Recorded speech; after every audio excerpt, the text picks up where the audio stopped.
Okay, so today's tomato review is going to be on the old German tomato.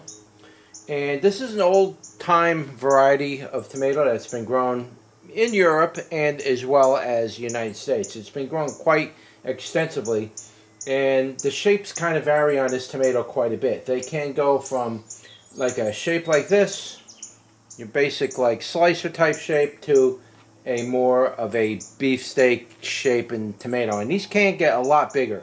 My plant died early this year, so I had to pull most of the tomatoes off the plant because I'm getting ready to rip the plants down. And so I want to get these tomatoes off green and ripe. A couple of these tomatoes did split because we get rain, and it hasn't rained before that in a month. And then when you get even a small rain, that amount of water that it gets, it just causes the tomatoes to split. If I had watered my tomatoes on a regular basis, I probably wouldn't have had that. But because I don't water my tomatoes, when it rains after a dry spell of about a month, yeah, you're going to get some splits. So that's what you're seeing here. I'm seeing some cat facing on the top over here. And you're also seeing a little bit, they're like little cracks and stuff. That's caused because of the rain. I'll give you a view of a couple of good ones here. This is a real good example of the tomato itself right here. Beautiful example. Now these get much bigger. This is probably half the size of what it should be, but they can get much bigger.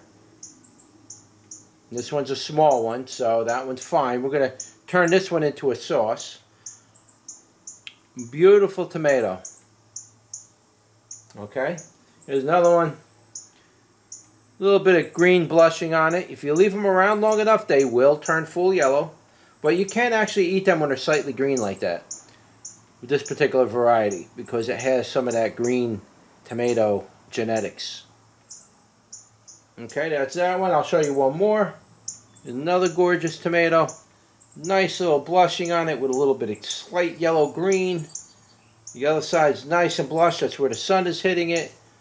And it's just a beautiful, gorgeous tomato. It almost looks like an apple, right? Alright, so let's do a bricks. This tomato variety was actually recommended to me several years ago. Just never got around to growing it. It's about 4 on the bricks, so it's a little on the low side. But that doesn't mean that the tomato is going to be awful. Just means that you don't have that much sugar, and so it's going to be tangier than normal. So here it is. Let's take our first bite off of this thing. Let's give it a go. So the bricks meter doesn't lie.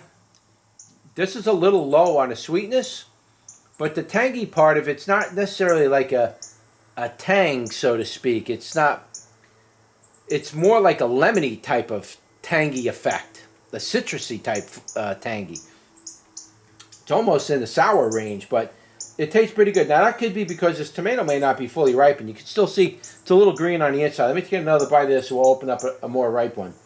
The flavor tends to be a little more neutral with that. That can't be ripe enough. There's no way.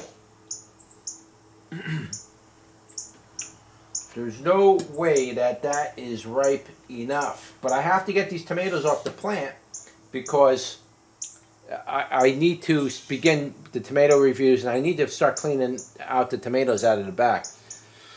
Okay, so there it is again. You can see there's a lot of seed detachment from the rind. That just simply means that the flower didn't fully pollinate the tomato variety, so it doesn't attach fully to the rind. But that doesn't mean that you're going to have a bad tomato.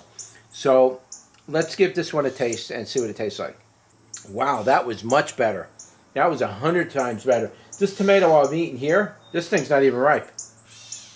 This thing's not even ripe right now. So don't eat them when they're green.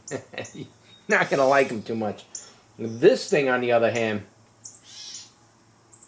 wow, that is an amazing flavor on there. Holy sugar.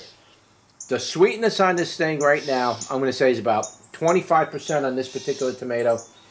And the tangy part's probably around the same thing. It's about 25. It's a nice balance. The tomato is very moist in the middle, very juicy, not dry or anything at all. I thought it would be dry because it's hollow around the edges, but not at all. This thing has got some fantastic flavor and juice to it, and it's got an aftertaste of the tomato that just really hangs to the back of your tongue. It's that kind of a tomato that actually wants to draw you back in for another bite. For a big tomato, that's not as common. It's more, you more or less get that a lot with cherry tomatoes. But these bigger ones, they're more of like a, a sandwich tomato or a salad tomato. Eating them raw, a lot of people, not that they don't want to do it, it's just they're not as snack worthy as a cherry tomato. But this one, I'm going to give this one snack worthiness. Guys, that's absolutely delicious. Absolutely delicious. 100%. Like night and day between this and this tomato. This particular tomato may have needed another 2 days or so before it ripened up. I ate that one a little too green. That's actually like a green tomato flavor right now. This one here, oh man. Wow, that is incredibly good, guys. Seriously, that is incredibly good. I definitely recommend growing this tomato. That's a delicious flavor on it. Here's a look at the bottom one. This one's probably a ripe one too. This particular variety of tomato you can grow all the way to the end of the year and still get tons of tomatoes out of it. Highly recommend you giving out one to grow if you've never grown the old German tomato before. Don't forget to like, share, and subscribe, and I will see you on the next one. Take care.